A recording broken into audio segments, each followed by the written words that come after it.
The Amazon DDK, the beautiful woman with a beautiful soul. However you appear, your beautiful soul shows in your every feature as you age. Your sweet heart is all the beauty this world needs. It's the sunshine, the rain, and the good waves.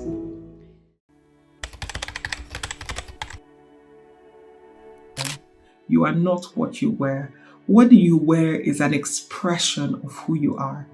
I used to be the queen, emphasis of queen of miniskirts. Actually, no, miniskirts is an under-exaggeration. No, if you wear things you're not comfortable in, even if they are stylish, you look awkward.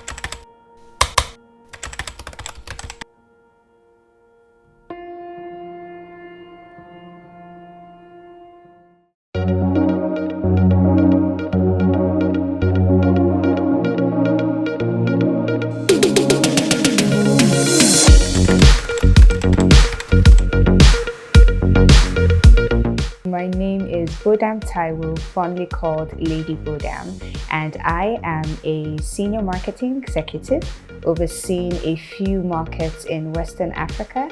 I'm also the founder of the Refined Lady Movement and the Refined Lady School. Hi, my name is Uche Lotana Anajemba. I am a HR professional in the energy sector in Nigeria, but I also am a woman who believes that everyone should have multiple income streams.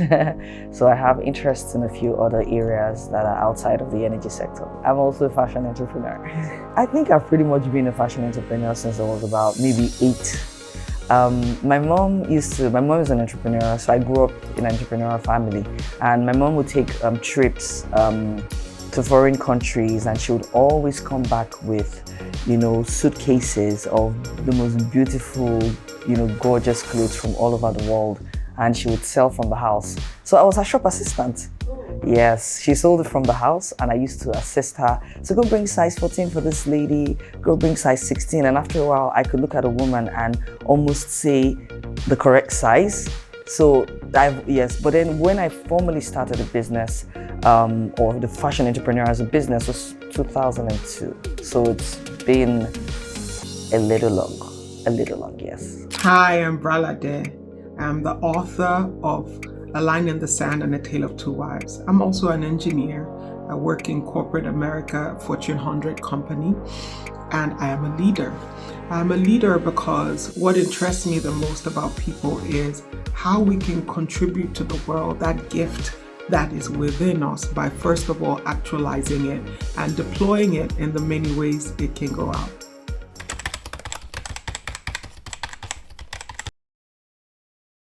Modesty to me is really a character attitude before it comes into being. So it's an act of humility, and it's also about decency in dress and how you choose to show up every day. Do I think it's important? Do I think it's necessary? Of course. Especially as a leading woman, I believe that you should be known for more than how you come across, and you should be known definitely for more than just your body parts, which is what happens or tends to happen when you show more than you should. Fashion is essentially your own signature on the world. Where art could be your signature outside yourself, fashion is that signature that you put on your body. It's almost like wearable art, if you like. And what is that creativity that resides within you, that when you see yourself and you see the world and you manifest that which is within, that is essentially what we call fashion. Fashion trends are just what the louder voices are pushing forward, and what the tone of the day and material of the day and emphasis, things that people have admired, have come to bear in the market, right? But for a woman, a leading lady, trends are not what guide her dressing up, her fashion, if you like. It'll be what is within that creativity. Think not of just I like dresses or I like pants. No, it is how you put them together. It is the colors you wear. It is where you get them from. It is how you make them. It is how you put them on and match them together. That is style. So that is one up upon fashion, right? That is your signature. It is your style as well. Style is putting all these things together so that you come out, and how you apply them to every different room that you go into, every different atmosphere, if you like, organization you go into. How do you show up? I think that is style. There's some people, regardless of where they go, they maintain a signature. But I like to think that sometimes we tweak things up as we go to different places. Nevertheless, the same way you can sign your different signature on different documents and they might look slightly different, in truth, it is still you. And I think for a leading lady, you can see that bit of signature on the things that she does. And when we put this all together, we look at modesty. Modesty, for me, is a temperance of sort. Modesty is the authenticity of being yourself and not needing external validation. And when you put those together, what does it sound like? It means that you're not excessive in a way that needs attention. And when you're not that person, when you show up, you're not excessively with your dressing saying, hey, look at me, I'm over here. That is what modesty is to me. So in any given room, in any given space, except it is for function, there is an enoughness that you can connote a person with, not just by what they're wearing, but how they're wearing it and how they're not carrying on themselves. That is what modesty is to me, is your leadership persona taking the front stage every time you show up. One of the things that I made a concerted effort to do was to have a fashion brand that is reflective of a value woman. And so a value woman doesn't really do nudity. I believe that nudity is left for the privacy of your home, your bedroom with your spouse. I believe that a woman can look absolutely gorgeous, absolutely attractive without putting all her private bits on display. So modesty for me is a woman looking good, right? But at the same time, not being over the top, not trying too hard. It's just easy on the eyes, easy on the body, and just gives her a glide that makes her, stand out from everybody else. That's what modesty to me is. So it's more than just about being naked or fully covered. It's about being presentable in a way that you can walk into any room, anywhere, and you'll still be okay for the occasion, for the moment.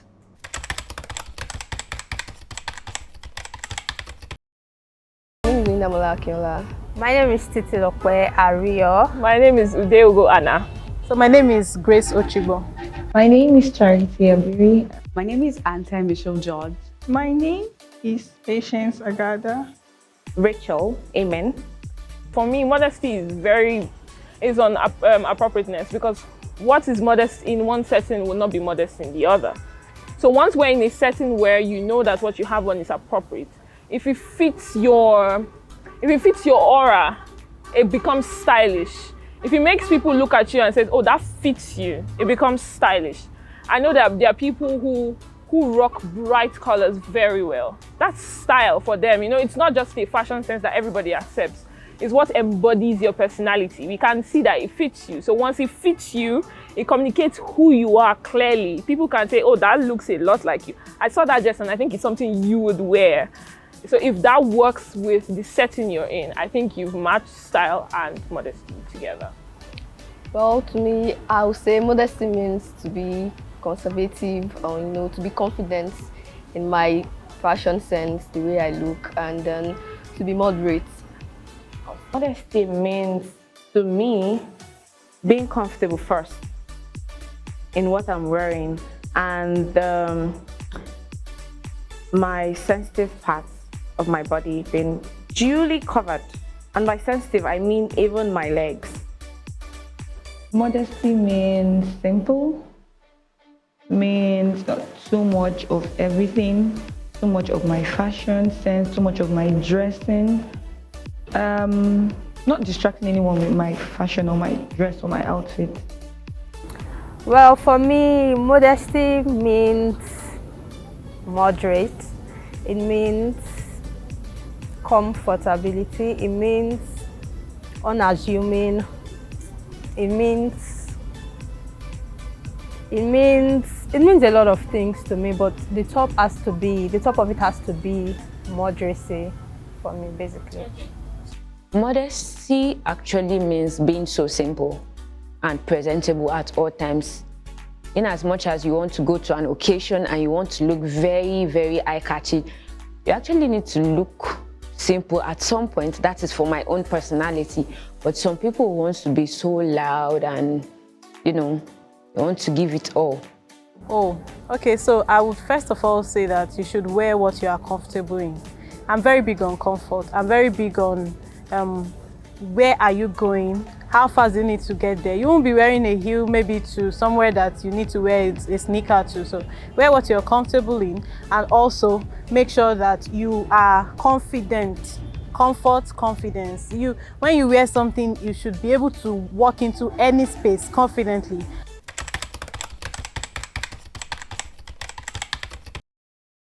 Of course. Now, I get all sorts of favors when I walk into rooms. I'm going to tell you a story. I like telling stories, but I'm going to keep this one short. Okay, so a couple of years ago, I was at the airport and I was going on a flight. It was just before the COVID pandemic, so this was 2020. And I walked in. I was dressed quite simply, all in black. I had loafers on like my usual way of traveling, in heels. And I walked into the lounge at the airport and sat down, and within a few minutes, a gentleman walks up to me. He happens to be an acclaimed professor of medicine in the United States. But anyway, you know what the first thing he says? The minute you walked into the room, something about you struck me. Not anything about what you're wearing, but something about you struck me. And the way you choose to put together your outfits, I strongly believe, I teach this to my clients all the time, the way you choose to put together your outfits, the colors that you choose to wear, and really what you choose to show or not to show speaks strongly about who you are, your place in the world, and how you should be addressed in it. Without a shadow of doubt. They say dress as you wish to be addressed, but I actually say dress for the first impression, because sometimes you're not going to get another chance, and they say people would judge you within 10 meters and 10 seconds of meeting you. So when they're judging you from 10 meters, they're actually judging your composure, they're judging how you're dressed before they even want to advance towards you to have a conversation. So the way you dress affects the kind of people that you attract in every area of your life. If you're a woman and you're looking to attract the opposite sex, when you dress fashionably, stylishly, modestly, you tend to attract value men. When you dress scantily, overly seductively, you definitely will attract men. In fact, you will attract more men than the woman who's dressed modestly, for sure. But it's not about the number of men you attract. It's not about the quantity of people that you attract. It's about the quality of the people you attract. So you can find, there's no perfect rules in the world, but generally you will find that when you dress modestly, you attract value people. And this is for business, this is for relationships, this is for support, network, whatever it is. So it's very important that if you want to attract a certain kind of people, please dress in a way that they're comfortable to be seen talking to you, but you are also comfortable in how you look, and you're not talking to them and you are adjusting your top because you see them looking at your cleavage. Do you understand? They need to be looking at your face and listening to what you're saying.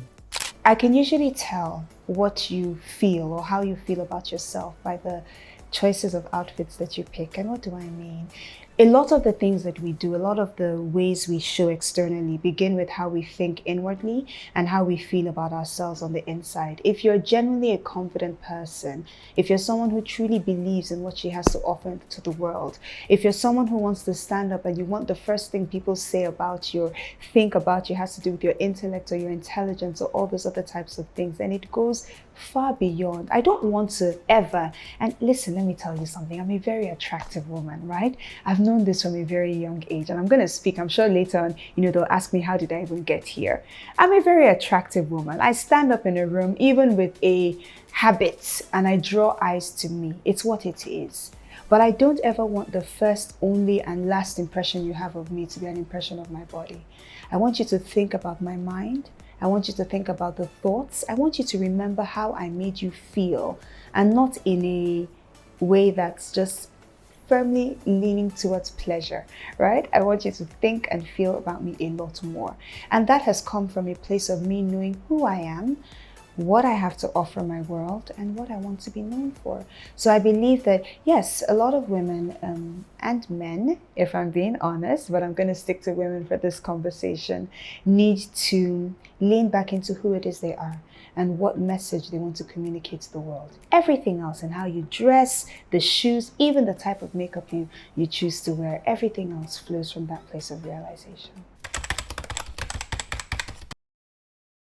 This one is just, so I used to be the queen, emphasis of queen, of mini skirts. Actually, no, mini skirts is an under-exaggeration. I used to wear my skirts were this, I'm not even exaggerating, they were this, ask me how they fit, I don't even know. This was the size of my skirts. If I was really being modest, they were like this, literally, that was it, a little band that I would wear. And all through my university days, and honestly, it's because I have hot legs. Like, my legs are actually hot. Can you see I'm not even shy about some of the things that are beautiful about me. It's how I was created by my father, right? But anyway, I'd wear these tiny micro mini short skirts. I have a lovely friend, and there was a time one boy broke up with her, and we're like, what? How dare he? Has he not seen how fine a friend she is? So I gave her the ultimate gift, one of my mini skirts. And he was like, wear this skirt, and this boy is, it didn't work, but that's not the point. The point is, I was queen of mini skirts. And then I moved back to Nigeria, and I remember the first time somebody spoke to me about my dressing, and I'm like, who are you? And I don't even like how you dress in the first place. Like, you're kind of dowdy. So no, I don't want anything to do with your fashion sense, or quite frankly, anything to do with your Jesus, right? Because there was a Christian that was talking to me, you're dressing, you should be. I'm like, oh, go and sit. But I now got into, and it was a long evolution. Long. Because old habits die hard, isn't it? And because also, when you're such a beautiful woman, the way the world expects you to portray yourself is one way. So having to go against that is countercultural. If I go into a store now, today, and I want to buy a dress, everything is low cut, showing more cleavage than I want to show. Or everything is a little bit too short, showing more legs than I feel comfortable showing. And I'm having to explain in a mainstream culture that this is not how I want to portray myself. And it's so hard.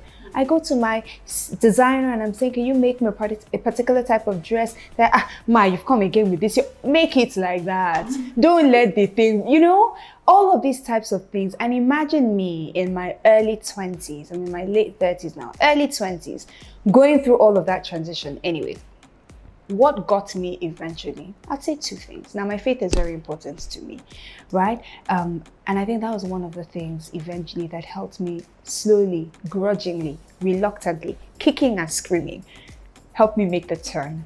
And that was that this would make my Father happy. This would make Jesus happy. He loves me for who I am beyond what I'm wearing, right? But what I'm wearing sort of showcases who I am. Does that make sense? So that sort of helped me get on that journey. And then secondly was the thing of, one day I want to be someone great in this world. I had ambitious dreams, but at the same time, I wanted to be a homemaker, have 8 babies, and just be full-time in my house, taking care of my husband and children, right? But I also still had ambitious dreams. And one day I knew I would stand on a stage somewhere, and I wanted people to know who I was beyond my micro mini skirts and my 6-inch heels and my ridiculous tops, right? But that was my evolution. And then to go into the practicalities without meaning to flog it, now understanding what my body shape is and how can I dress for my body shape. I have a typical pear body shape, so think of Jennifer Lopez, except hotter, right? That's kind of me.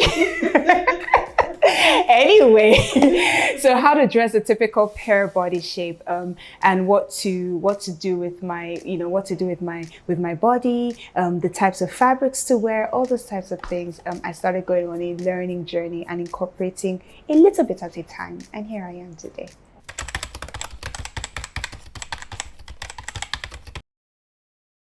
So in the last 5 years, I would say that my style has upgraded, owing more to also that I can now afford more things compared to years back, and then my mentality and mindset also has upgraded. As you interface with more persons, you realize that your sense of dressing necessarily will not be the same thing with 10 ladies in the same room. So you should give allowance for more persons to be themselves. If what you are wearing makes you be yourself, make you comfortable in your own skin, then you should give another sister the allowance to also be herself whilst still being confident and covered appropriately. First, I had this, teddy bear baby girl kind of dressing, daddy's girl. But that dressing wasn't good for the businesswoman aspect of me, so I had to change from being all girly and teddy to, womanly and bossy. So I had to evolve from that. I think right now, I do not follow the trend, right? Usually, or before now, it used to be a thing of everybody is wearing this thing. Maybe I could just incorporate it into my outfit and then I'm going to look banger like they do. But now I prefer to go with timeless, pieces that doesn't necessarily follow trend. So that's my evolution. While I was little, it comes with, I want to look so simple, and even if I don't want to look so simple, I want to look so boyish. So at some point, that was 2017, I went to learn fashion designing, and after then, I got to find out that what I used to do before is not what I want anymore. This is who I want to be. I think the defining moment for me, for my style, was when I made a transition from living in the UK and coming back to Nigeria. So in the UK, nobody really cares that much except you're going out. So we'd wear our jeans, we'd wear our t-shirts and trainers, and great hair and great makeup was what we used to do at the time. And then I remember moving back to Nigeria and I saw the opposite side, complete opposite. Like on a Tuesday, woman is wearing a flamboyant, brightly colored top, her hair is all made up, her nails on point, everything on point. And I was like, wow, like I had forgotten, right, how flamboyant Nigerian women were. And I think in that moment, I didn't want to be stuck between two cultures, because I also realized that I couldn't turn up for meetings wearing jeans and t-shirts, even though I was very comfortable in that.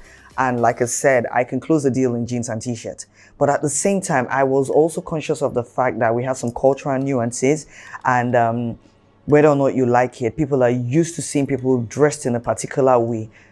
So immediately I had to find the in-between, that demure Western style dressing and a flamboyance of Nigerian, expression. And I think I did. I found it. So I sit somewhere in the middle at every point in time. So that means I'm comfortable, but I'm still stylish. So I'm not going to turn up for a serious meeting wearing jeans and t-shirt. Not to say there's anything wrong, but my sector and the kind of role that I do, I don't have the liberty to do that. But at the same time, I can dress the way I'm dressed. It's dressy, but it's still casual. And I'm comfortable, so that's how I found it. That was the defining moment. It was just that moment when my mom looked at me one day and said, "We don't dress like this." So. Like, really, Mom?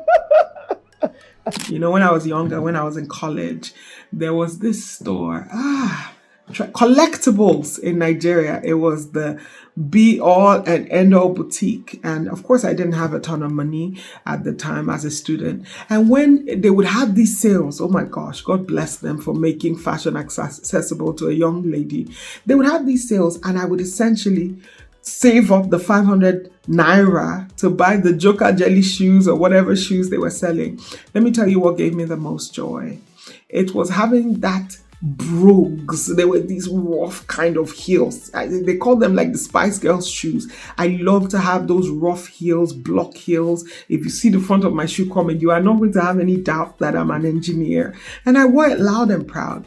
There was something it did to my femininity. When a woman is in heels, she will tell you she feels like she can conquer the world. Then, because they were cut so rough, they were both comfortable and elevating. Nothing beats that for me. And I had these ones that were like red patent leather. I loved them so much.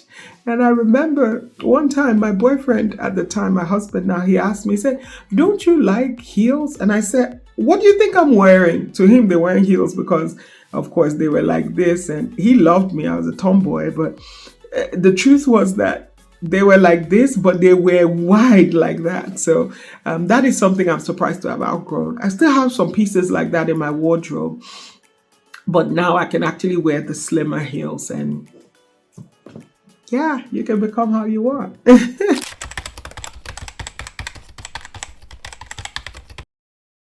Surely I have, but then actually I've judged people by their dressing. But I think that was a long time ago, because I'm coming to a place where I'm beginning to, challenge a lot of my views about what I think people wear. I'm very big on what I think people's boundaries are and what my boundaries are. So for me, I'm very quick to ask myself, why did you put this on? Does this really fit what you are? If I begin to see that maybe I'm trying to dress like other people for some reason, I begin to speak to myself. But for other people's style, lately I realized that it really doesn't bother me. Really doesn't bother me. I hardly extend my beliefs on people's dressings to them anymore. It used to be something I did, but not anymore. I'm able to work with people dressed however, as long as so if we're in a formal setting and I feel like how your dress is going to hinder my work. For example, if I'm on set and somebody who has to, climb spaces with me has on, say, skirts that would make me, see their thighs or something, or other people, I think I would rather say, oh, this is not fit for what we're doing right now. But outside of that formal professional setting, I'm okay with working with people who dress however they want to dress. Yes, someone has. A few years ago, many years ago, I used to work on the pastoral team of a church, and that day I remember I was wearing a gray spaghetti dress. So the dress was, fully covered. There was no cleavage showing, but it was a spaghetti strap dress, and it was silk. And I'm a bit of a curvy woman, so it was all it was hitting the right curves. I had a scarf though. I had a silk scarf and I had it over my neckline. And I remember after service that day, she called me and she said, "Oh, you always dress really nice. I'm not exactly sure why you're wearing a spaghetti dress today. Don't you think that this is more appropriate for dinner?" And the second she said it, I immediately agreed with her, because she had never said anything about how I dressed. So that meant that there was something a bit more, I don't know, maybe alluring about the way I was looking that particular day. And I took correction immediately, and I took correction immediately, and I don't remember ever wearing anything inappropriate after that day. That's the one time that someone called out my dressing, and I'm thankful for it, because I think it also played a part in my styles in subsequent years. Yes, it did. Another fashion trend I'd outgrown, you wouldn't believe it. When I was in university, I would wear pants and shirt, especially from like year 2, year 3. I wanted to be taken seriously in a world that was just lax, where people just threw stuff together. I saw myself already as a leader, as someone that had a voice, and I felt it was important to represent myself. So I would wear long sleeve shirts or short sleeve, go figure, Nigeria is hot, right? But I would. And I would wear pants, and I wouldn't wear flats even till now. When I find people going for a serious event with complete flats, except you have like a knee problem or something, I want you just slightly, even if it's half an inch, slightly elevated. It adds that formality to your look, and it shows people that you're taking that gathering seriously. So I used to wear shirt and pants, and you wouldn't believe it. One day, my lecturer told me when I was in final year, he said, "I used to always think you worked for Shell." I was like, "Sir, what?" I was in chemical engineering, and he said, "I used to always think you worked for Shell." And I said, "Why would you think that?" I said, "Because of how you dressed." because of how you spoke, because of how you carried yourself. I wouldn't cheat in exam halls, even though people were doing it behind. I would sit in front. If I knew it, fine. If I didn't know it, I just considered my integrity too important. And I that showed on how I dressed as well. So yeah, now I wear jeans though, but you couldn't catch me in jeans when I was from year 3 to year 5.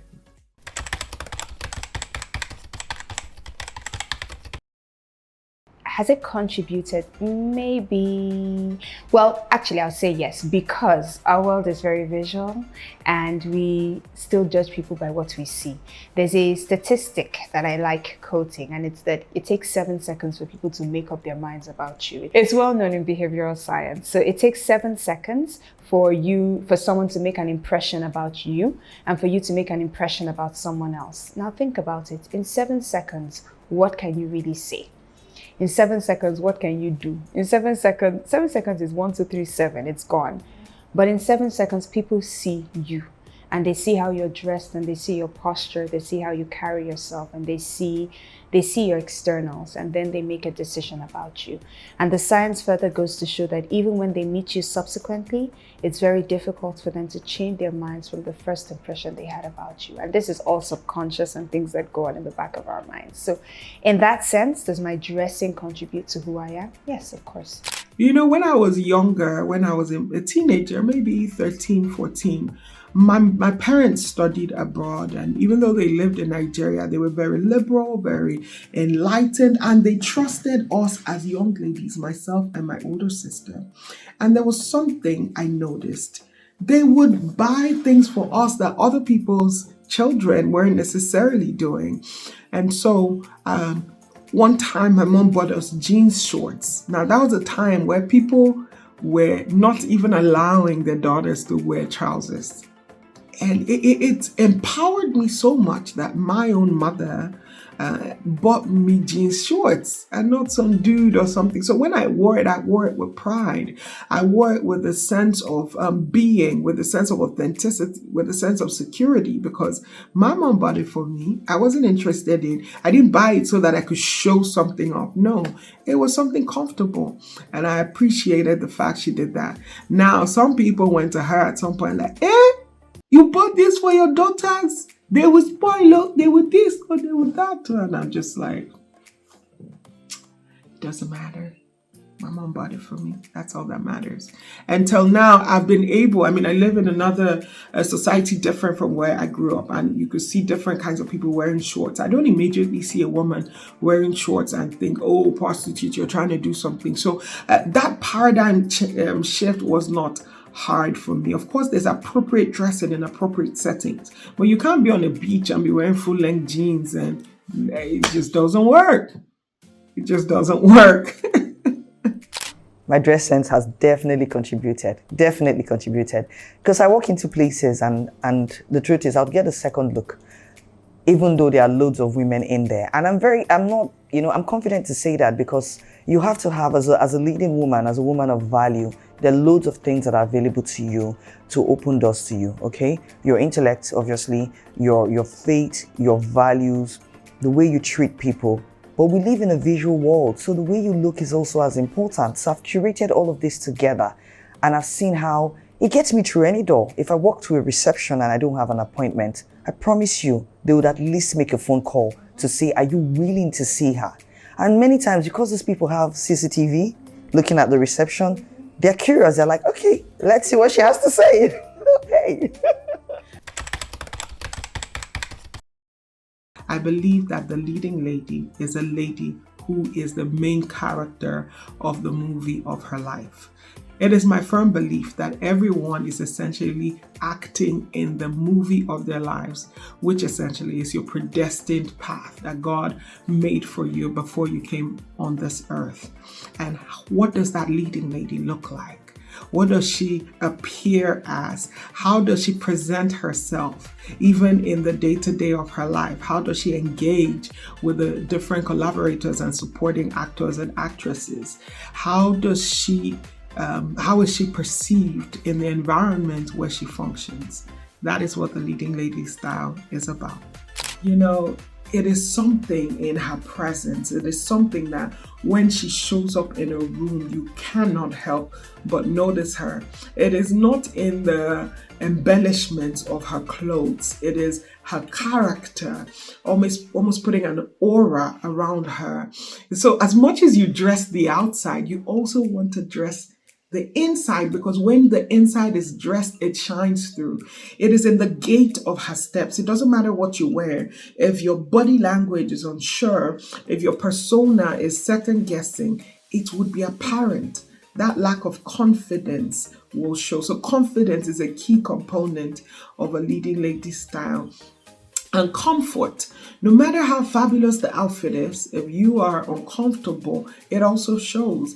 It shows almost, it makes the person watching you, looking at you, also be uncomfortable. It's amazing how that psychology works, but that's what it does for you. So if you're going for a job interview or you're going for an event, then you seem uncomfortable and people wonder if you're happy or if you're unhappy with them. That is even worse, isn't it? A leading lady, when she walks in, she looks empowering. She feels almost like the girl next door, but also your boss. You get what I mean? And you want to hang out with her. At the same time, you want to be her. You feel like there's something you can learn from her. It's a lot, right, to put around the leading lady, but you just know. You just know when you see her because of the impact it has on you before you even start looking at just what she's wearing. There are no hard and fast rules. To be honest, I think the world is big enough for all kinds of people.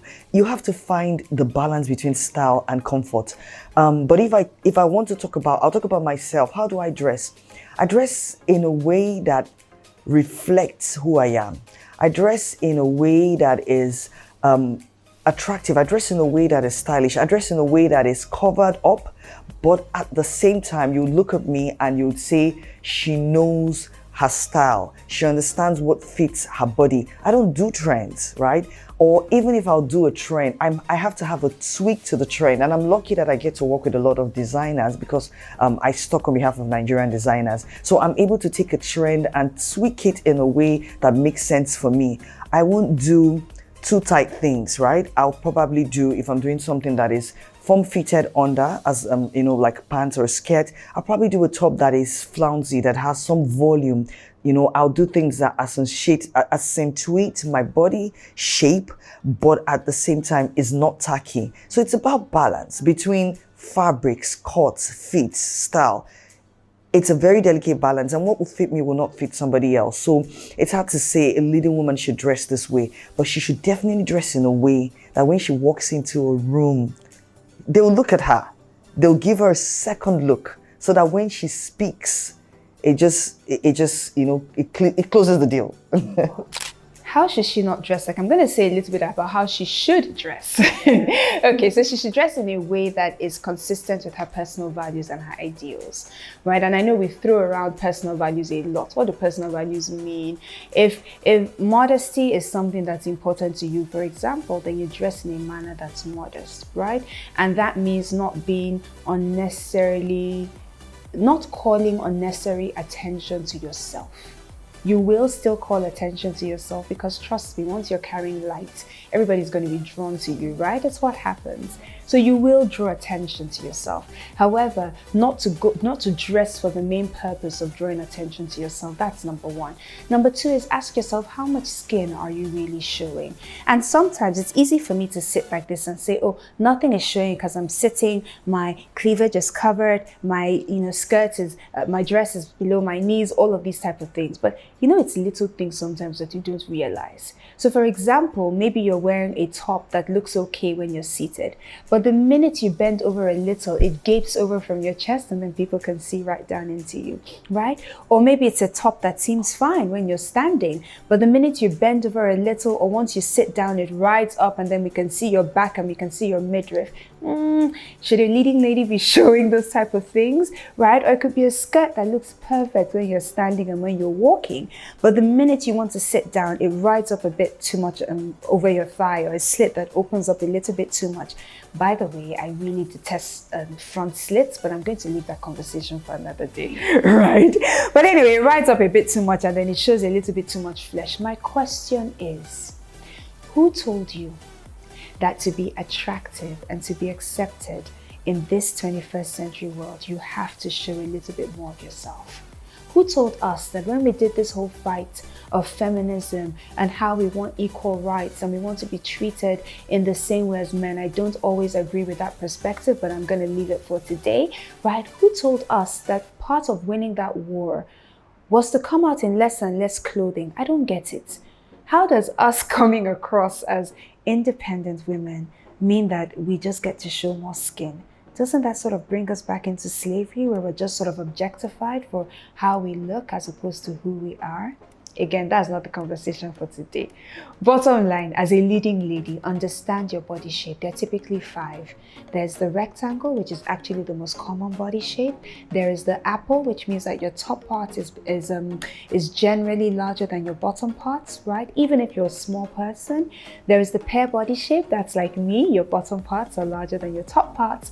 There is the hourglass, and this is the rarest type of body shape. Actually, the rarest type of natural body shape, because nowadays, okay, that's all I'm gonna say. Anyway, the hourglass is the rarest type of natural body shape. So don't tension yourself. Don't allow yourself to be tensioned by everybody on Instagram that has a Coca-Cola bottle kind of body shape. Okay, I'm not gonna. Anyway, and the last one is the inverted triangle, where your shoulders tend to be broader than your hips and your waist. Know how you are shaped and then dress accordingly on that shape.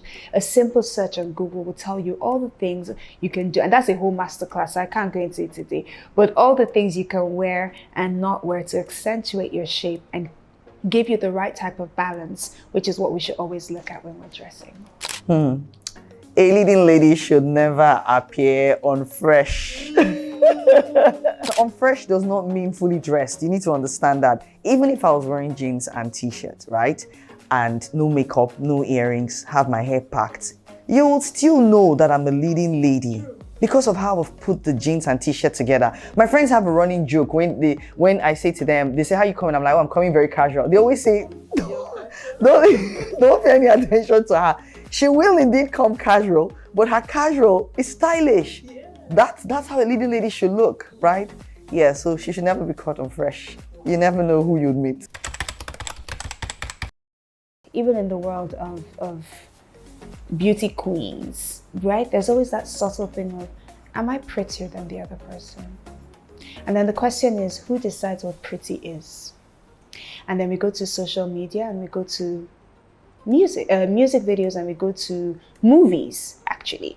Now, for the long, media is the number one way, and if you're in media, honestly, you have a high level of responsibility to really speak truth and understand the message you're passing across to a generation, right? Now, mass media dictated to us what beautiful was. And for the longest time, it was white girls with blue eyes and blonde hair. That was the epitome of beauty. Right? And then even after a while, when we started this Afro beauty stuff, it was like, okay, if you're lighter skinned, which is why we have a whole generation of women who are bleaching themselves and bleaching their babies. And I'm not here to shout today, so I'm not even going to get into that conversation, right? But that's where we've learned our standards of beauty, primarily from the media. So you look at yourself, you're a dark-skinned, beautiful, but you don't see beauty. You're just a dark-skinned girl. Maybe you were teased in class. Look at this blackie. Oh my goodness, blackie, blackie. Oh.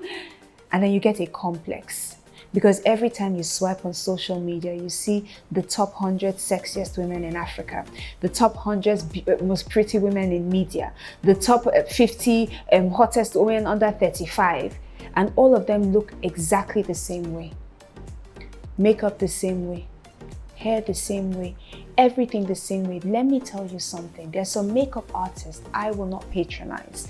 Not because their makeup is not beautiful, but because I don't want to look like a cookie cutter image of a template.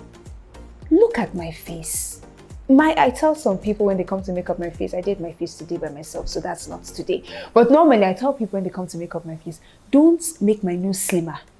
The one who created me made it as it is. Leave it that way. But we're contouring and double touring and giving ourselves slimmer cheeks and whatever. Love you. Love the woman that you are, not the woman you'll be tomorrow, not the woman you'll be after your diet works or your exercise regime kicks in. The woman you are today, now, because that's who you are, that's valuable. So social media is great, but it can also be quite, if you're not careful, it's an entryway to your soul.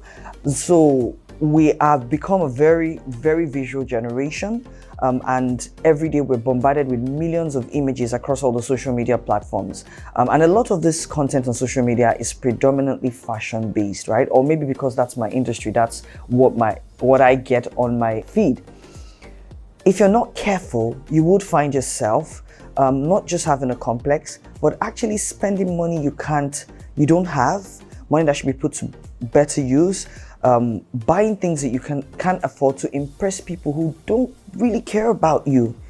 And so what I always say to young women is you have to find a way to look good without breaking the bank. For every item that you're looking for, you can get it as low as $5, 2,000 naira or 4,000 naira, to as much as $10,000, 4 million naira, 8 million naira. Find your space and stay there.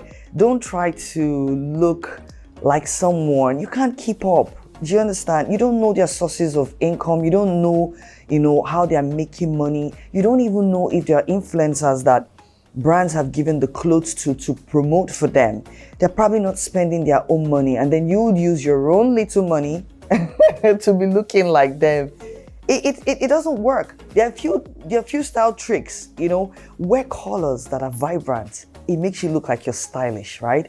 Find multi-purpose items that once you have it, you can mix and match it with a lot of different things. Yeah. Buy tops that have multi-colors, and that way you can wear different colors of pants in it.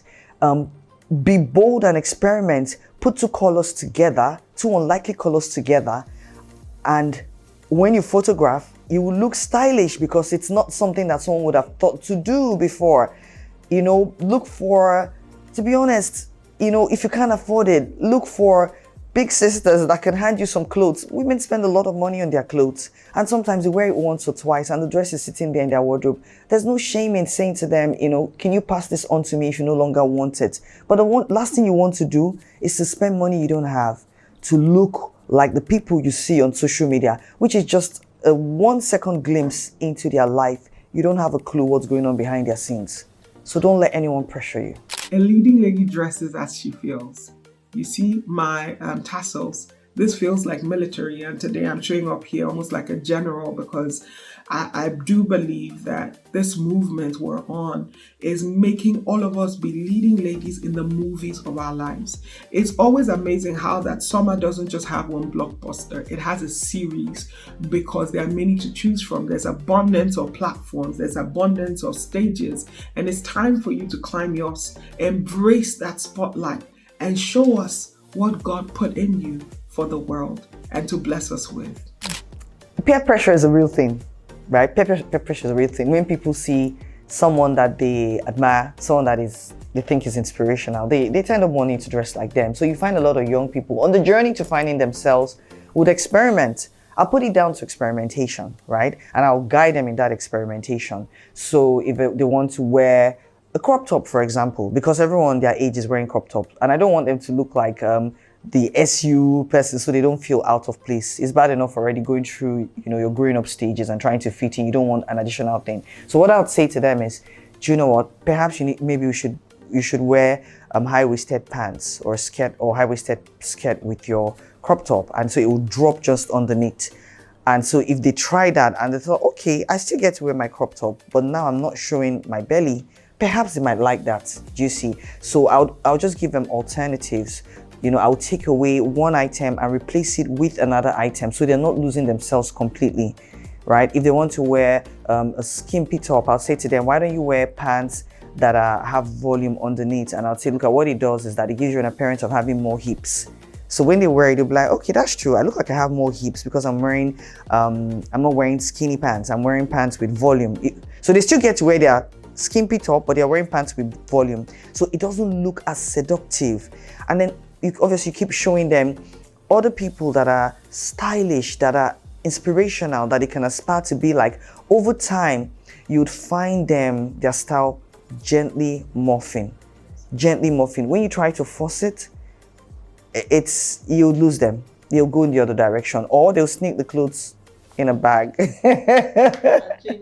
and change outside. You don't want that. My mom inspires me because she has learned how to showcase the best of her without showcasing everything, right? The royal family inspires me to a certain degree. When I see images of, some of the people that have gone before us, like our matriarchs or our mothers in the faith, when I see some of their images, like when I see paintings of what the mother of Jesus would have looked like, right? And they show, and she has like this mantle, and she's really beautiful, and everything about her just is like all flowy and swarthy. I'm just thinking, what an elegant woman. What an absolutely elegant woman. And she was a young teenage girl. I was busy in my mini skirts and I don't know what when I was her age, right? But she was busy carrying destiny. And I think that really, really, it calibrated something. It still calibrates something in me. I'm carrying destiny, so that should help, right? My mom, oh, forget it. My mom is super stylish. I mean, her nickname is Arukakwa. And Arukakwa in Igbo means the body, the body they make cloth, more or less in pidgin. So like it's the person, exactly. It's the person carrying a thing that gives it its, gravitas and its elegance, right? So my mom has been one of my biggest style inspirations. She dresses well. She believes in buying quality. She would always tell you one is one. It took us a long time though to agree with her because we wanted to have loads of different things, but I see the value in that advice now. There are loads of other women, obviously, all over the world, but I'm inspired by literally everything. Flowers on the street give me inspiration on colors that I can mix and match.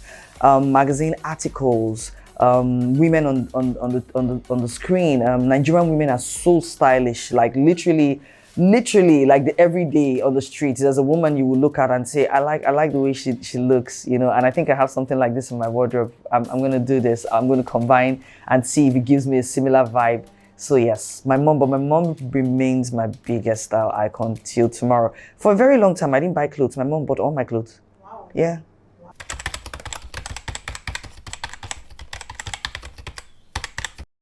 One major thing that influences the way I dress is my religion. I want to appear a certain way because of my religion, and also people I follow a lot of fashion influencers, religion fashion influencers, of course. So I feel they influence the way I dress too, and also my environment. I feel you should dress a certain way according to where you are, according to the environment. So my environment also influences the way I dress. So, and myself, my comfortability. Yeah, I want to be comfortable in anything I wear. So that influences the way I dress too. My dressing influences first would be comfort, like I said. I'm trending on TikTok currently because somebody walked up to me after class and I was wearing a boo-boo gown, eating cabin biscuits and drinking water. The person was like, oh, can you please help us rate this person? And then I said, okay, and I rated the person and they asked me, oh, what's the biggest thing for you? And I said comfort, because I honestly dress for comfort. So that's my first dressing influence. The second thing is I dress for the setting of the place where I'm going to. If I turn up to a young people party in my corporate dress, I would feel very uncomfortable.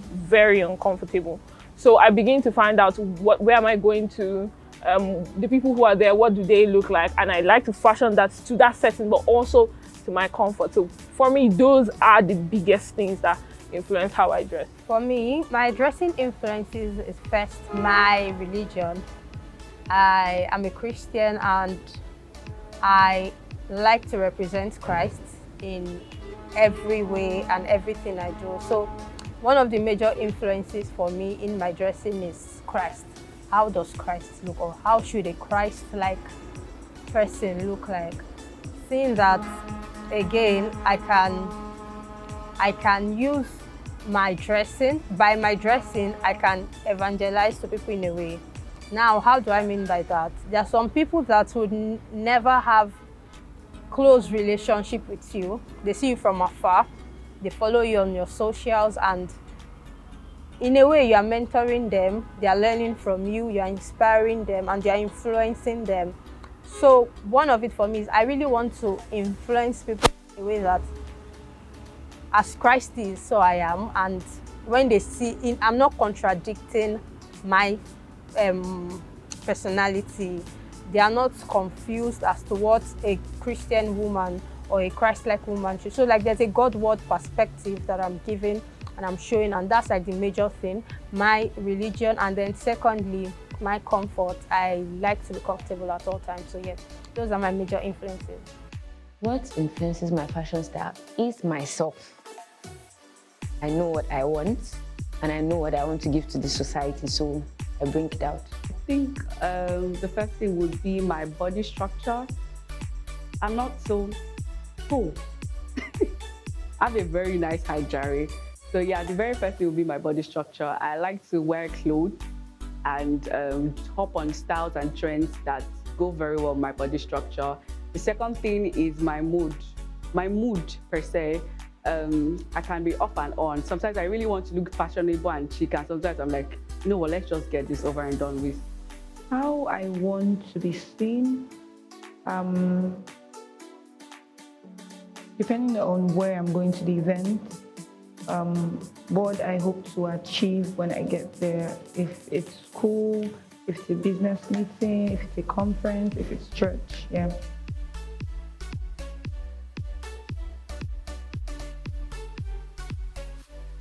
There's no perfect fashion icon for now because I don't see them as an icon. I actually see them as people who I just want to, like, should I say, tap current from. So I don't see them as an icon because I already have my own fashion sense and how I want it to look like. So I just see one or two, and in as much as I want to look so simple and, should I say, presentable, I would actually want others to emulate same attitude. Fashion icon should be my sister. She's a mix of everything, you know, modest, maybe in between. She's in between modest and not modest. But then I love how she's able to combine everything and still slay. So yeah, definitely my sister. Lately, I'm beginning to love Temilade Salami because Temi wears bold colors. She knows how to mix her greens and blues, her pinks and reds. The color blocking is out of this world, but it's always on point. So because of her, I bought raisin rings, jewelry in bright colors. I'm beginning to see how that works. I think I have a number of them, but right now I can think of Sylvia Undukwe. Yes, Unduka Sylvia, yes, that's her name. I love how she appears, like she just looks really sweet. And so Sylvia Undukwe is the lady. She basically almost always appears modest. What's interesting? That's a very unique combination. You're entirely covered, but you're interesting. You walk in and then something look at, take a full look at your outfit because it's not like the regular and not boring. So she has a way of infusing both modesty and interesting or exciting outfits. Yes. So that's why. My mom. Why? Because I've always admired how she feels so comfortable. I love comfort. So whenever she's dressed, she doesn't have to, adjust. And so that's why I just like how she dresses. So I have Sylvia Nduka. I love how simple she looks. I love how classy she looks. I love how presentable she looks. Also, I also get to look at Sarah. Sometimes I just wake up in the morning and I don't know what to wear. I can't figure out what I want to wear. And then I go to Instagram and check Sarah's page. And then third is me. I can be so confusing sometimes. I wear comfortable things, but I wear sneakers with like anything. I wear sneakers with gown, wrapper, think about it. I'm going to wear sneakers on my wedding day, yes, so I'm my fashion icon. on top of my head, I actually like the way Tolulokwe Solution dresses. She's a Christian woman and she sort of inspires me with her dress sense. I also like Bumi George, J-Bombs, popularly known as J-Bombs. I just like, they look, I don't know, they look comfortable in like the most beautiful way. Even when they are going, you see them going to the mall or something, they just look, and they are giving us the vibe that we need to get. So yeah, basically, I admire them from afar, but yeah, so let me just say they are my fashion icons. Okay, so I would say Pastor Nifemiola one day. Yeah, she's like one person I look up to when it comes to fashion. And why? The reason is because like I would say she's just like a definition of what I define modest in terms of fashion. Yeah, most times she appears comfortable and like she's always like very confident even in the way she speaks, and I think her fashion sense influences that too. So. I think we all have a responsibility to be fashionable and stylish, especially if you are trying to be modest and trying to be decent. I think it's a duty actually that we have, because we've allowed the other side play for too long, and we've allowed them to be too vocal for too long. And that's why mainstream fashion, if you excuse my grammar, is a mess, right? That's why it takes so long sometimes to buy things. That's why you have to try and test and do all sorts of contortions before you pick up a dress, because we've allowed the other side to dictate what fashion is for us. If you struggle with what to wear and struggle with what you're comfortable in versus what is stylish and fashionable, my question to you is, what's your definition of stylish and fashionable? There are about 6 or 7 different types of style. There is the elegant fashionista type of style, which, okay, not everybody can be that way. But even if you want to be a more casual type of styling, the question is, do your clothes fit? Are they all slouchy, loose, baggy, whatever? Do your clothes fit you? Are they suitable for the type of work that you do or the position that you occupy in society? Do they set you apart as a leader of whatever industry or sphere of influence that you are over? Are they clean and decent? Can you meet people without feeling self-conscious? Do they highlight your best features? And some of us, the reason we struggle sometimes with our clothing is because we don't know what our best features are. And we don't know how to highlight our best features. So go on that journey of self-discovery and ask yourself what works for you. And then don't try to jump from A to X in one jump. Take it in steps. If you're 20, you've had 20 years of dressing one way. If you're 30, you've had 30 years of dressing one way. And hey, if you're almost 40 or over 40, you know what that means, right? You've been on this bandwagon for a bit of time. So extend grace to yourself and take it a step at a time. You know, the way to turn a ship is not by just turning it full circle, right? You turn it in 1 degree increments. And when you turn 1 degree increments, it literally changes the exact direction of the ship over time. So give yourself grace, give yourself time, and commit to go on that journey of learning. So the balance between style and comfort is an individual thing, right? We all want to be trendy, we all want to be seen to wear the fashionable items, but the truth is that not everything that is trending suits your body type or suits the type of job that you do or the kind of people you have to engage on a day-to-day basis. So striking a balance between style and comfort is very critical to appearing confident and looking stylish. If you wear things that are not stylish, if you wear things you're not comfortable in, even if they are stylish, you look awkward. So you have to reach a balance between comfort and style. And I think it just takes experimenting. After a while, you start to understand your body, where you feel, and look the most comfortable and confident. And then you can then build on that framework. Beauty is beyond facial attributes. You're born with, you don't choose how you come out of your mom's womb. How you came together is literally pure stroke of luck. You had no say in it. But how you choose to be is now your decision. And that's what makes you truly beautiful. And I wrote a book about that, I think. Anyway, So beauty is beyond the surface. Beauty encompasses how you choose to dress. It encompasses your manners. It encompasses your posture. It encompasses your tone of voice and how you choose to speak. Beauty is about how you make people feel when they're in your presence. Do people feel seen when they're with you? Or do you just sort of pass them over like, okay, one of the crowd, right? Do people feel valued? Do they feel the whole dignity of being a human person when they're in your presence? It's something, that's what makes people truly beautiful. And we all know those types of women.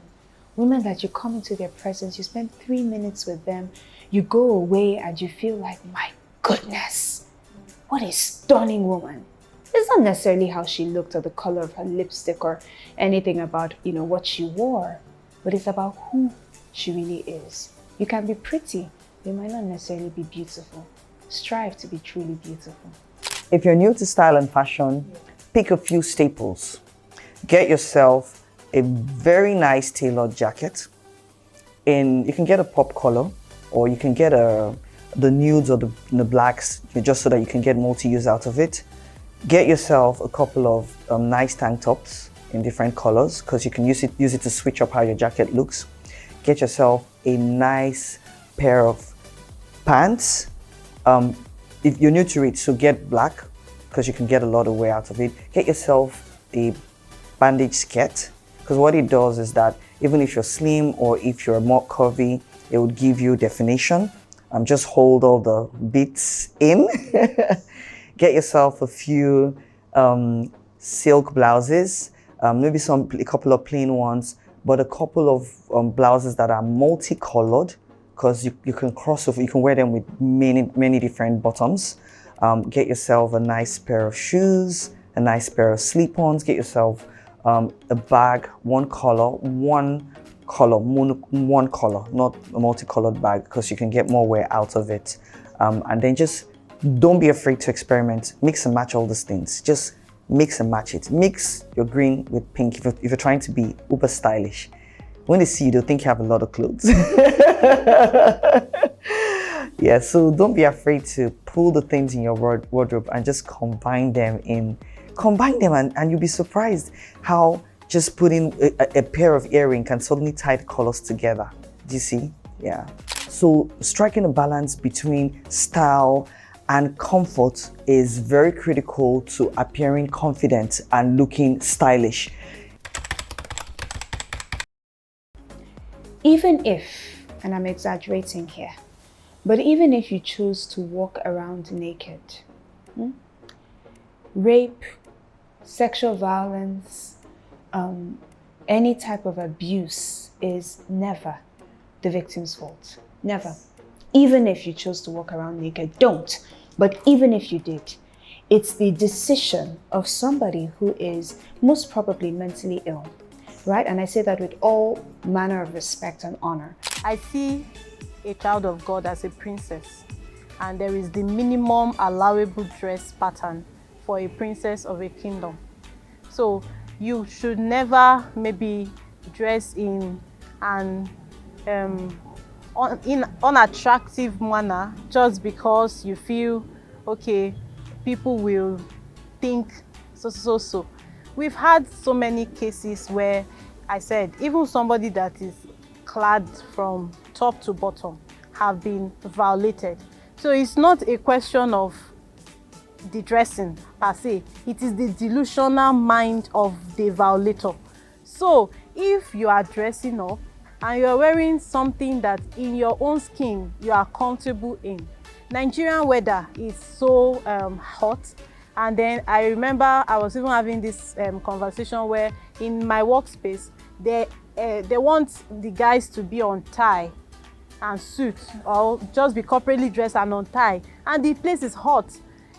In the US where you are copying that from, I mean their weather sometimes is very cold, and so they are comfortable with that. You are not providing AC, you are insisting that they be on ties. So I feel this copy and paste will cause problem. Do what is comfortable around your own space. In the heat season, You can wear something lighter. You mustn't necessarily expose yourself, but you can wear something lighter, something comfortable, something with which you can run if you need to run, if you are actually doing that kind of errand.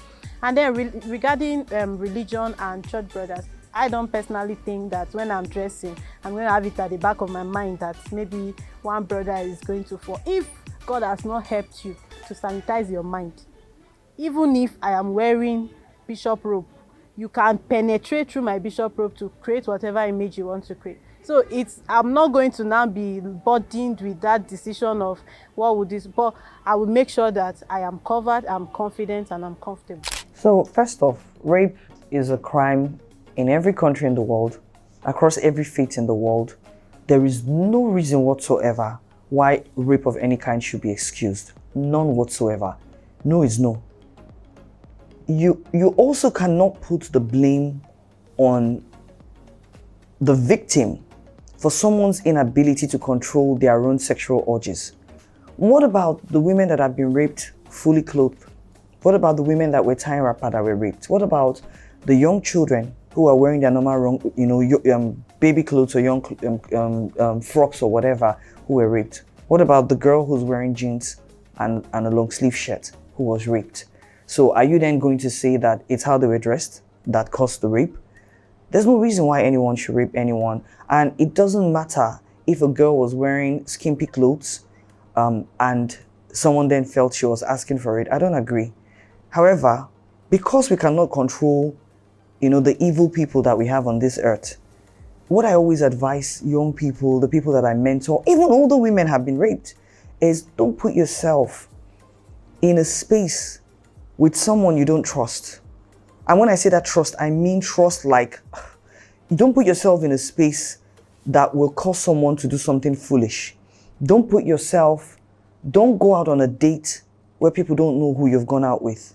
Don't turn up at someone's house, except this is something you're willing to consider. Because sometimes it's not an excuse, don't get me wrong, but you can minimize the chances of it happen by controlling your environment. The environment you can't control, that's different. A girl gets pulled on the road, or she's in a public place, someone comes into the bathroom, that's different, right? But for where you can control your environment, please control your environment. When I was, single, if I go out on a date, I'm coming in my car, or I'm coming with I'm basically finding my own means of getting to you and away from you. I don't want a situation where you're telling stories like it's late, I can't take you back home. No, I have to control my environment. So if anything starts to go weird or funny, I can get up and leave. Does that make sense? So protect yourself, because there are evil people out there, but there's no reason why someone should be raped because of how she's dressed. You are not what you wear. What you wear is an expression of who you are. If you know this, then you won't be tempted to dress a certain way so that you can be a certain way. You do it because you already are from within. Second myth is you don't need a lot of money to dress like a leading lady, because you are a leading lady. That means that whatever you put together can look like $1 million. Then again, does it need to look like $1 million? Maybe not. But you can look exquisite, excellent, elegant, and empowered by putting things rightly together, picking some key signature pieces, and learning from, if you do have a friend or someone who puts things well together, get with them. But it doesn't cost a lot of money for you to look good. It just takes intention, and it takes a keen sense of style that you have developed from within and not from without. Another myth: not what your parents told you, not what your pastor told you, not what people on the streets told you is necessarily the right way to dress up.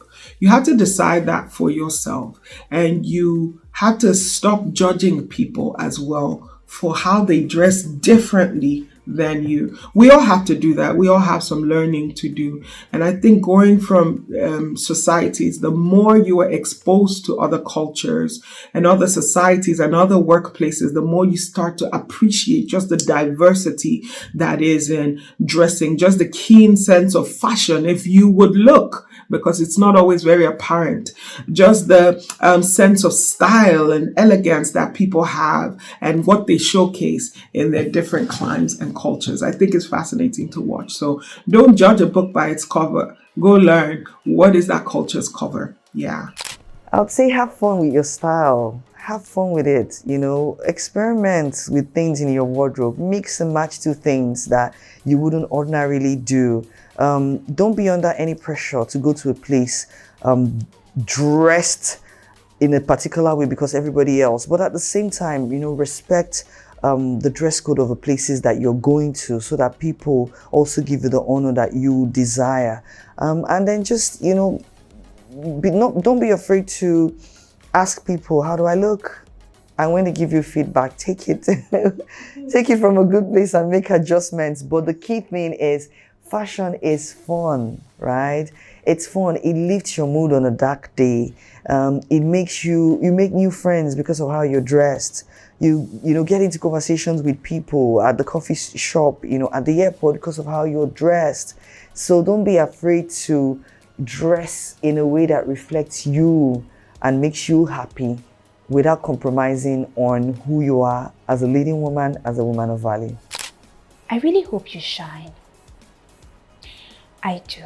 And I hope you recognize that you're light and that your light might be different from my light.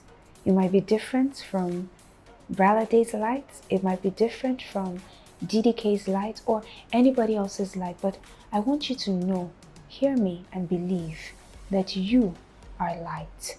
And I want you to let your light shine. Shine brightly without apology, without making excuses, without waiting for permission from your spouse or your parents or society, because you will never get it. So choose to shine irrespective of the obstacles that stand in your way. Choose to shine irrespective of the things that seemingly want to beat you down or, tell you to shush, shush, shush, shush. Use your voice. We need your voice. Our world needs your voice. There's a problem that's waiting for you to rise up and solve it. And it might seem like such a little problem. So you just shine. Even if it's to one. Even if you're a mommy to toddlers, shine. You're a wife with no kids yet, shine. You're a single unmarried woman in her early 20s, shine. You're in your 50s, 60s, you're retired, you're wondering what next, shine. You're a mature single and you're thinking, I fit neither here nor there, shine. Just shine. There's a place for you in this world, and I cannot wait to celebrate with you and to celebrate you. Have a beautiful life. This documentary is inspired by the visionary maven, leader, public policy advisor, and ministry gift, Debola Deji-Kurumi. You've blessed us so much, not just with your teachings on leadership and vision, but with who you are and what you teach and how you embody the leading lady so much. It is how you focus on modesty and the style of a woman who is empowered for us. And today we send this out into the world as a gift to the rest of you for the gift that DDK has been to all of us.